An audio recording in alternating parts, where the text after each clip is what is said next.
Today is the day of waiting, the day between the crucifixion and the resurrection.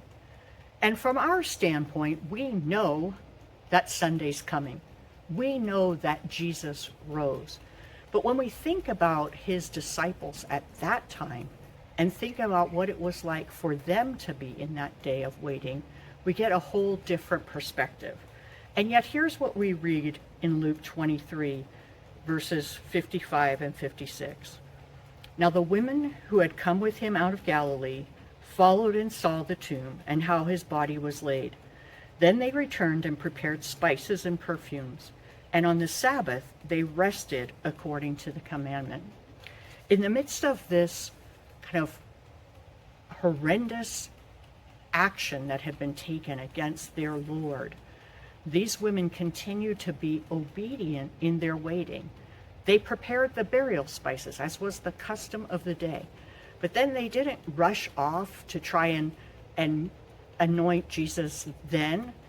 They waited and observed the Sabbath. They waited and rested in who God is in the midst of everything else that was going on.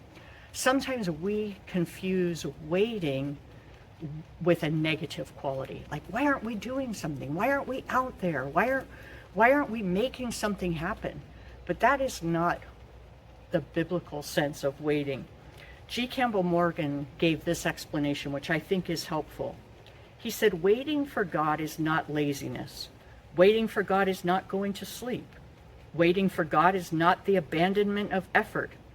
Waiting for God means, first, activity under command. Second, readiness for any new command that may come. Third, the ability to do nothing until the command is given. So today, as we are in that day between, when we have commemorated Jesus' death on the cross and hopefully responded with gratitude for the fact that his death made a way for us to have a relationship with God.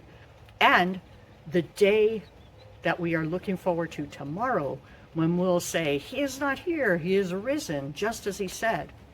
Hopefully in this day of waiting, we can take some time to ask God, what do you want us to do in the between time? What do you want us to do in this place of waiting? And for some of us, perhaps this isn't just a day of waiting, but we are in a season of waiting in our lives. We don't know what tomorrow will bring. We wish that things were more concrete in our future. And we're waiting for maybe the phone call. We're waiting for the result from the doctor. We're waiting to know whether we get that promotion. We're waiting to get accepted to college, or we're waiting to move. I would encourage us in those times of waiting to remember that God is still acting, and he will reveal the next steps to us as we wait on him. So just as those women acted in obedience, they acted in obedience to what they knew in that day of waiting. I pray that we would do the same, that we would act in obedience to the commands of God that we know, even as we wait for him to show us next steps. I hope to see you tomorrow as we celebrate together our risen Savior.